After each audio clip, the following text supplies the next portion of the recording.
Hi guys, welcome to Vrinda and Madhav. And आज हम लोग कंप्लीट करेंगे हमारा did women have a revolution. इस स्लाइड्स में इसमें पहले डायरेक्टिव रूल्स फ्रांस वाला टॉपिक दे रखे हैं, लेकिन हमारा ये did women have a revolution के बाद हमारा स्लेवरी टॉपिक है। एंड देन स्लेवरी टॉपिक के बाद हमारा डायरेक्टरी और राइज ऑफ नेपोलियन टॉपिक आता है। तो अभी हम लोग पहले बुक के हिसाब से did women have a revolution पढ़ने वाले हैं। तो देखो, फ्रॉम द वेरी बिगनिंग जो विमेन थी वो बहुत एक्टिव पार्टिसिपेंट्स थी। जो भी होता था बहुत एक्टिवली पार्टिसिपेट करती थी और इवेंट्स में सारी पॉलिटिक्स में बहुत एक्टिवली उनका पार्टिसिपेशन था। अब थर्ड स्टेट की जो विमेन थी उनको काम करना पड़ता था अपने लिविंग के लिए, बिकॉज वो बहुत गरीब थे। इन विमेन के पास कोई एजुकेशन तो थी नहीं, ना कोई जॉब ट्रेनिंग थी। इन विमेन को, जो वर्किंग विमेन थी, उनको अपनी फैमिलीज़ का भी केयर करना पड़ता था। ऑब्वियसली सपोज अगर आपकी मम्मा जॉब करती है तो आपकी मम्मा जॉब करने के बाद भी घर आके आपका खाना वाना बनाती होगी, आपकी केयर करती होगी। तो विमेन भी यही करती थी कि अगर वो काम कर रही होती थी स्टिल वो अपने फैमिलीज़ का केयर करती थी। मतलब खाना वाना बना दिया, पानी वानी ले आए और सब। और लेकिन इतना करने के बाद भी, इतना सारा करने के बाद भी जो उनकी वेजेस थी, उनकी सैलरी थी, वो मेन से कम थी। And how sad is that, अगर आप सेम काम करी हुए ना, अगर जो मैंने वो तो हाउस होल्ड वर्क तो करते नहीं थे, बहुत ज़्यादा गंदा माना है कि आदमियों के औरतों वाला काम कर रहा है, झाड़ू पोछा लगा रहा है। ये सारा तो वैसे अभी भी माना जाता है कि ऐसे नहीं करते। Time to change our thinking यार, है ना। तो उनकी वेजेस इतना, वो घर का जाके काम भी, अपना घर का जाके भी काम करती थी, अपनी फैमिलीज़ की टेक केयर भी करती थी। स्टिल उनकी वेजेस मेन से कम थी, इक्वल से ज़्यादा वर्क करने के बाद भी। अब ये तो हो गई थर्ड स्टेट के लड़कियों की बात, विमेन की बात, औरतों की बात। लेकिन जो सेकंड और फर्स्ट स्टेट था, नोबिलिटी और क्लर्जी, उनका क्या था भाई?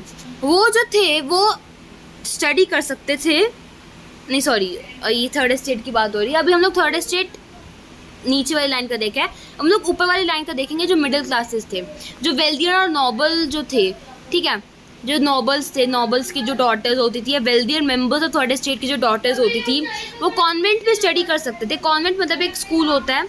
तो उसके बाद उनकी फैमिलीज उनके लिए मैरिज अरेंज कर देती थी। लाइक पढ़ाई खत्म हुई और मैरिज करती, कोई जॉब वॉब उनको अलाउड थी ही नहीं। अब ये जो इनके साथ इतनी प्रॉब्लम्स चल रही थी, अब इनको वॉइस करने के लिए, इनको डिस्कस करने के लिए विमेन ने अपने खुद के पॉलिटिकल क्लब्स और न्यूज़पेपर्स बनाने स्टार्ट कर दिए। अबाउट 60 पॉलिटिकल क्लब्स अलग अलग सिटीज़ में आए। And how amazing is that, देखो सब इन लोगों के पॉलिटिकल क्लब्स हैं। अब इसमें दे रखा है द मोस्ट फेमस दो क्लब हैं, the society of revolutionary and Republican women. तो ये सबसे ज़्यादा फेमस था, तो ये बहुत इंपॉर्टेंट है 1 मार्क का क्वेश्चन के लिए। इसमें से 1 मार्क क्वेश्चन आएगा ही आएगा। The Society of Revolutionary and Republican Women was the most famous club of most of them. अब उनकी मेन डिमांड क्या थी? अगर वो क्लब वगैरह बना रही हैं तो उनकी कोई डिमांड वगैरह तो होएंगी ना। तो उनकी डिमांड थी कि यार वोट करने का जो हक है वो आदमियों को मिल रहा है, 21 ईयर्स से अबव मैन को मिल रहा है। रिमेंबर, वेट अ मिनट, मैं आपको दिखाती हूँ कहाँ पर था वो। ये देखो, to voting rights to all the men of 21 years of age and above regardless of wealth got the right to vote. ये देखो, male suffrage only, not female suffrage. मैंने लास्ट सेशन में भी लास्ट सेशन में भी discuss किया था कि मेल को सफरेज दी गई, फीमेल को सफरेज नहीं दी गई। और ये इनकी मेन डिमांड थी कि यार अगर हम सारा काम करें सोसाइटी का इक्वली, अगर हम लोग हाथ बटा रहे हैं तो हम लोगों का भी इक्वल से होना चाहिए in the decisions of government. तो उनको राइट टू वोट चाहिए था। लेकिन 1791 का जो कॉन्स्टिट्यूशन था, उन्होंने पैसिव सिटीजन्स को उनको रिड्यूस कर दिया था। उन्होंने राइट टू वोट मांगा और उन्होंने ये भी मांगा कि उनको असेंबली में इलेक्ट किया जाए और उनको पॉलिटिकल ऑफिसेज हो। लेकिन जो रेवोल्यूशनरी गवर्नमेंट थी, उन्होंने कुछ ऐसे लॉज इंट्रोड्यूस करे जैसे जो औरतें थी उनकी लाइफ्स ठीक हो सकती थी। इनकी लाइफ ठीक तो नहीं कह रहे, उनकी लाइफ को इम्प्रूव करने के लिए कुछ लॉज निकाले थे। सबसे पहला ये क्वेश्चन लॉज वाला 3 मार्क्स में या 5 मार्क्स में ज़रूर आता है। Creation of state schools. Wait a minute, I think my video is not on ना, I don't know where is it, it's okay या। तो क्रिएशन ऑफ स्टेट स्कूल्स मतलब कि स्टेट के स्कूल्स बनाए गए। मतलब ये था कि भाई गर्ल्स अब स्कूलिंग करेंगी, मतलब हर लड़की को इम्पॉर्टेंट कर देगी, कंपलसरी कर देगी कि हर लड़की को हम लोगों ने एजुकेट करना है।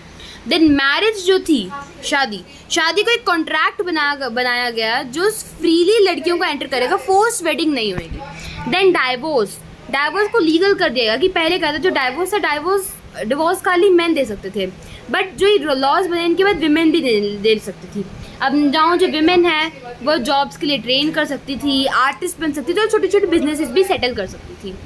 अब रीन ऑफ टेरर जो आया है, तो रेवोल्यूशनरी गवर्नमेंट की बात हो गई। अब रीन ऑफ टेरर में क्या हुआ, रीन ऑफ टेरर से जितने भी लॉज थे, नए गवर्नमेंट ने ऐसे लॉज इशू करे जिससे जो विमेन के क्लब्स थे उनको बंद कर दिया गया।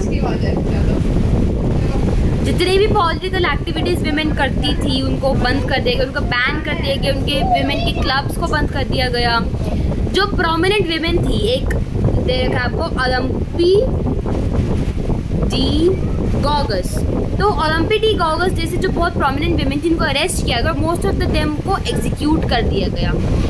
अब जो विमेन थी, विमेन के वोटिंग राइट्स और उनकी इक्वल वेजेस के लिए उनके क्या क्या मूवमेंट्स चले, उनको क्या क्या स्ट्रगल्स चले, तो 200 ईयर्स तक, 200 साल तक विमेन को ये राइट नहीं मिला to vote, to get equal wages and for voting rights, उनको अभी तक 200 सालों तक नहीं मिला। विमेन अक्रॉस द ग्लोब, पूरे के पूरे विश्व में औरतों ने इंटरनेशनल सफ्रेज मूवमेंट शुरू किया during the 19th and 20th century.